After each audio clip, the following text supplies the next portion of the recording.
যিনি অনেক দূরে দেখেন তাকে বলা হয় দূরদৃষ্টি সম্পন্ন মানুষ। যিনি জ্ঞানের উপরে বিচরণ করেন তাকে বলা হয় প্রাজ্ঞ। অনেক কথা শুনি, অনেক দৃশ্য দেখি, কোনোটারই কোনো সুযোগ বাংলাদেশে নতুন করে তৈরি করার প্রয়োজন নেই। কারণ আজকে নতুন করে কোনো কথা বলার প্রয়োজন নেই।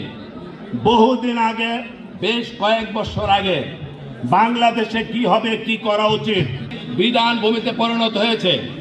মানুষ গড়ার কারিগর শিক্ষকরা শিক্ষা কাজে ভালোভাবে মনোযোগ দিতে পারেন নাই।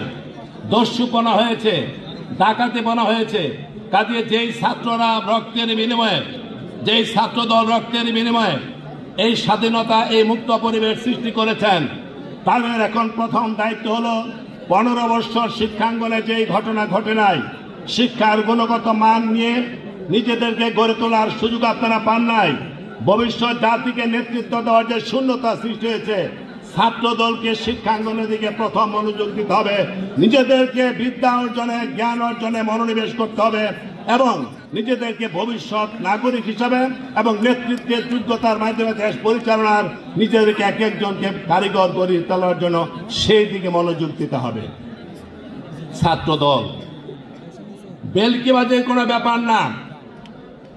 একদিনে 2 ঘন্টা, 3 ঘন্টা, 1 মাসে আন্দোলন কোনোদিন শেষ হয় না, ধারাবাহিকতা চলেছে। জিয়াউর রহমানের যেই দল গঠন করেছেন, সেই দলের কর্মকাণ্ড বিপরীত মেরুতে থেকে প্রকাশিত হয়েছে 90-এর গণ অভ্যুত্থানের মাধ্যমে।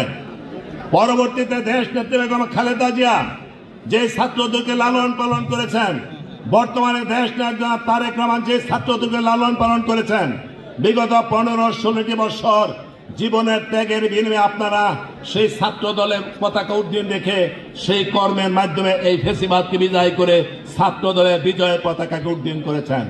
অতএব চক্রান্তের মধ্যে পা দেওয়ারও প্রয়োজন নাই, সমালোচনায় বেশি কথা বলারও প্রয়োজন নাই।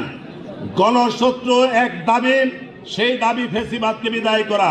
যারা ত্যাগ স্বীকার করেছেন, যে কোনো দল, যে কোনো মতের মানুষ, কম করেন বেশি করেন, প্রত্যেকেই ত্যাগ স্বীকার করেছেন ফ্যাসিবাদকে বিদায় করার জন্য।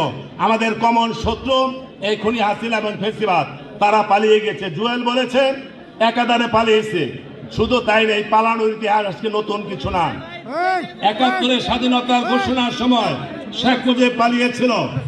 জিয়াউর রহমানকে খুন করার পরে আখাউড়া বর্ডার দিয়ে বুরকা পরে শেখ হাসিনা পালিয়েছিল। এইবার আবার হেলিকপ্টার দিয়ে পালিয়েছে। অতএব এই পালানোর ইতিহাসটা যে নতুন কিছু না। ওরা পালিয়েছে, আমরা আছি।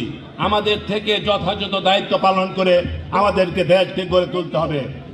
যে ঐক্যের আহ্বান জনাব তারেক রহমান দিয়েছেন, এর চেয়ে বড় ঐক্যের আহ্বান হতে পারে না।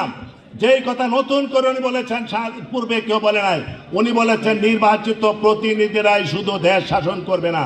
যারা আন্দোলন সংগ্রামে আছেন, নির্বাচিত প্রতিনিধিদের সাথে